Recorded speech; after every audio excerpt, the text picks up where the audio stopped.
हेऱ्यो है बहिनीले एउटा हाले रिसाहा बहिनी त बाबा बहिनी रिसाएको कति चलाएको छुचिले हो नि होला है बहिनीलाई रुवाइदिएर कपाल देखाइदिएको बहिनीको कसलाई देखाइदिएको कपाल साथीहरूलाई मेरो साथीहरूलाई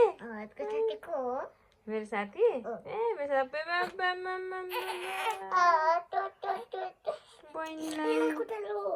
बहिनीको नङ छ नि त अनि तिमीले त नङ पाल्नै पाउँदैन मैले त यस्तो नङ पाल्न पाउँछ कस्तो है नङे कति राम्रो नङ छ है बहिनीको कुकुरले भयो अब लिन सकेन है सकेन लिनलाई सक्दैन लिनलाई पनि यस्तो डेन्जर जराक जुरुक स्कुलै नगइकन बहिनीलाई खेलाएर बस भन्यो भने बस्छौ पढ्न सजिलो कि बहिनीलाई खेलाउनु सजिलो पढ्न सजिलो अनि बहिनीलाई अनि नखेलाएर बस अनि तिमी स्कुलै नजाऊ भन्यो भने नि के गर्छौ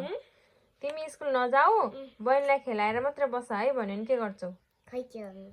गर्न थाहा छैन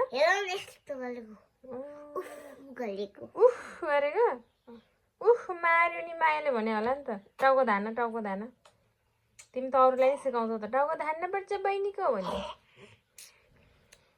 अब बिस जुरुके भयो होला तिमी खाजा खाने कि सबै कपडा बिगायो दिदी यस्तो दिदीले ढिसो भनिदेऊ तिमीलाई त अनि बहिनी त मन पर्थ्यो नि त बहिनी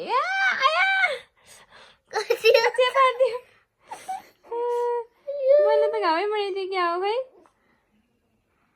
नङले घाउ नै बनाइदिनु अब्बी ल भयो अब तिमीले लिन है सुन मेरो कुरा एउटा सानो बेबीलाई अनि तिमी पनि सानो छौ नि त तिमीले धान्न सक्दैनौ बहिनीको टाउको बहिनीलाई लिएर हिँड्न सक्दैनौ त्यही भएर अनि यसरी झुन्डाएर मामु नहुँदा यसरी लिन हुन्न हस् हुन्छ अनि बहिनी सानो छ नि त अनि बहिनीले हेर त नङले नि कोतारिदिन्छ बहिनीले त मुठी लगाइराखेको हुन्छ रिसा बहिनी तिमीसँग रिसायो है बहिनी तिमीले त बहिनीलाई फकाउन नि जाने हो है रुँदाखेरि ल राखिदेऊ बहिनीलाई छोडिदेऊ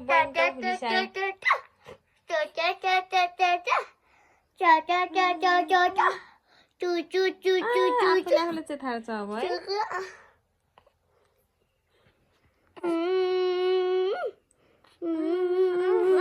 सुनाउनु बहिनीको हात फोहोर हुन्छ अनि तिमी स्कुलबाट आउने बित्तिकै जहिले साबुन पानीले हात धोएर मात्रै बहिनीलाई छुनु पर्छ ल निद आयो भने त्यस्तो गरेको त फेरि उसले त्यस्तो गर्न पाएपछि भयो सिद्धि हो आहा मिलिक ल भयो टाउको यस्तो गर्नु न ल सुतौ बहिनीलाई गाह्रो हुन्छ नि फेरि है अब हामी खाजा खान जाने हस् ल बिस्तारै ल सुताइदियो कसरी सुताउँदो रहेछ भैयाले कसरी सुताउनु जान्दैछ बहिनीलाई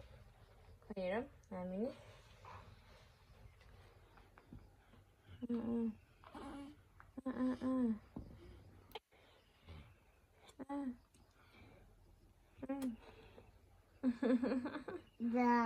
नि भयो ल बहिनीलाई माया गरिदेऊ एकचोटि कति मिठो माया है